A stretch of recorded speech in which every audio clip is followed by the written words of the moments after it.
Well, welcome to this coffee chat. Let's talk about employment. And my name is Alice, and we'll have another presenter. It's my teammate, Serena, and we are the YLI team. So today we are going to talk about our initiative, the Youth Leadership Initiative, which the Disability Foundation has rolled out back in December 2020.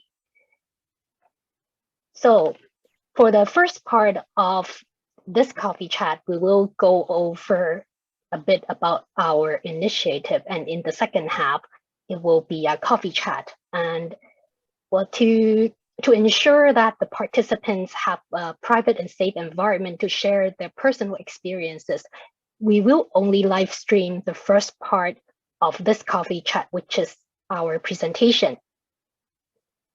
So, Serena, could you share our slides? For sure.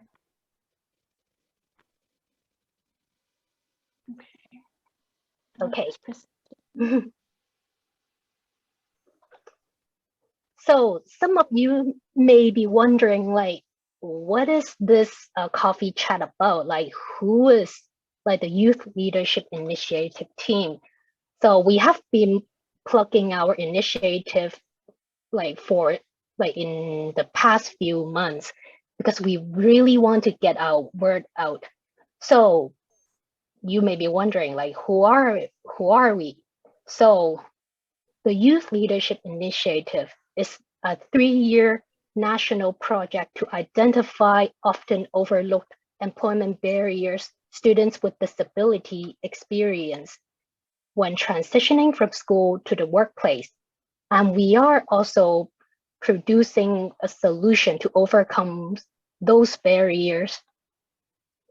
And so what type of employment barriers are we focusing on? That Serena will explain in the later slides.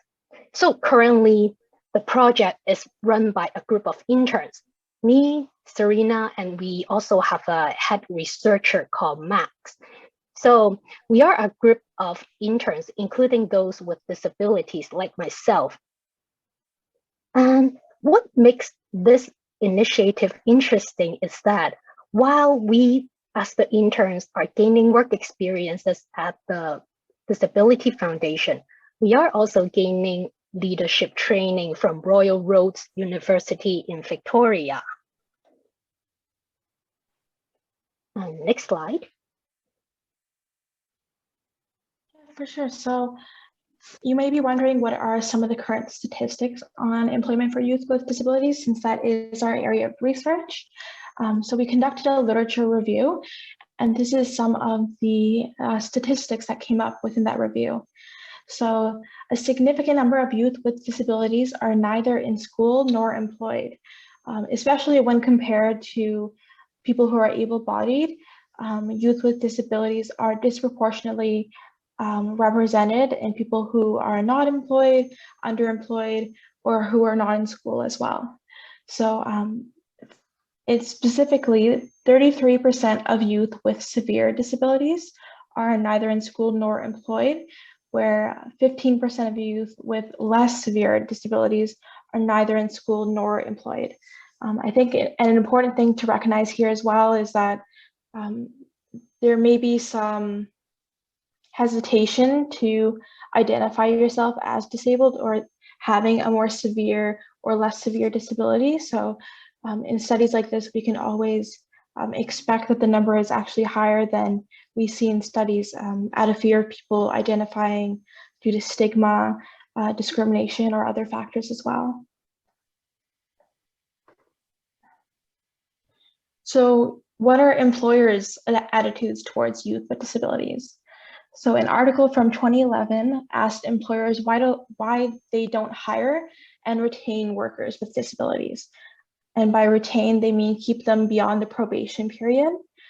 So the most common responses were the costs of accommodation, lack of knowledge about accessibility needs and what accessibility needs are, how to meet them, just a general lack of knowledge about even accessibility in general. and anxiety over legal action. There was a lot of fear within employers regarding hiring people with disabilities because they're not sure if their workplace meets accessibility standards, so they're worried about possible legal action being taken against them. So what are the goals of the survey that we're going to be conducting? Or actually, we have been conducting for a few months now, and it's currently available if you'd like to participate. So the goals are to identify the perceived barriers to employment from the perspective of youth with disabilities. And youth with disabilities is identified as anyone within the ages of 17 to 24 who self-identifies as someone with a disability. Another goal is to determine if the literature regarding employers' attitudes towards youth with disabilities is accurate. So from the perceptions of youth with disabilities, are these perceptions or attitudes that employers have accurate in youth with disabilities' eyes? A lot of literature comes from the eyes of people who are able-bodied, so it's important that we have both perspectives as well. And our last goal of the survey is to brainstorm solutions to any perceived barriers that may be mentioned within the responses to our survey and create a multimedia toolkit to support employers and youth with disabilities in the job seeking process. So a next step of our youth leadership initiative would be an advisory council where youth with disabilities nationwide could speak about what possible solutions that they may have in mind for the perceived barriers that people have responded to our survey with. So I think that's a really interesting next step in our process. So some examples of attitudinal barriers or what they may be, levels of self-confidence, perception of discrimination, higher performance expectation as the main barriers to employment. These are the most common barriers to employment that we've seen so far in our survey. This is also a relatively unexplored topic in the existing literature. There was a lot of literature regarding younger children with disabilities, such as people who may be in high school or elementary school, but there's not much literature regarding youth who may be in post-secondary, who may be seeking out employment. So that's why we have the focus on university students, because it's a unique feature of not only our study, but of the existing literature as well, because it's not something that's commonly studied. And we're also going to chat more about the barriers that someone may face to employment later on as part of our coffee chat. That will not be recorded to protect everyone's confidentiality, but I thought I could provide an example of my experience facing barriers to employment. So perceived barriers, I've often felt as though like my experience doing disability advocacy could have a negative effect on my chances of gaining employment. So that's definitely something that I've perceived. It also makes me question a lot of things, a lot of the same thoughts that go within my head. I've learned that in the disability community is really common, like not knowing whether or not to disclose your disability is like a real barrier that a lot of people with disabilities face. Employers' attitudes, even if you choose not to disclose, I've been in situations where an employer may be open about their attitudes towards people with disabilities in a discriminatory way because they don't perceive anyone in their immediate environment having a disability. So that can also affect someone's employment as well if you feel unsafe in your environment. And of course, this takes a toll on your mental, physical, emotional, spiritual health. And there's also just a general lack of knowledge regarding rights and regulations on both sides, honestly. In my experience, I haven't been provided with much of an education regarding the rights of people with disabilities when they're seeking employment or what accessibility standards their workplace should meet. And that lack of knowledge is also present on the employer side as well. So I will pass it on to Alice for this next section.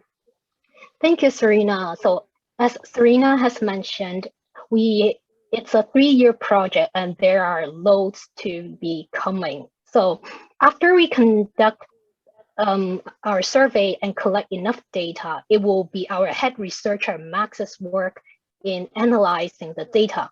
So in phase 2, we will form a voluntary advisory board to brainstorm solutions based on those findings. And in the final phase, we will create a multimedia toolkit and to support the employers and students with disabilities. And during this process, we will need more volunteers and interns. So we highly encourage you to connect with us or share our survey if you want to take part in this initiative.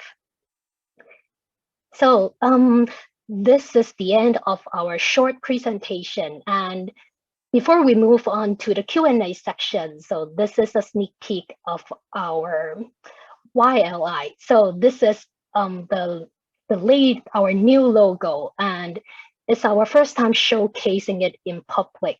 So to celebrate the milestone of launching our own logo, we will be hosting something special soon. So stay tuned.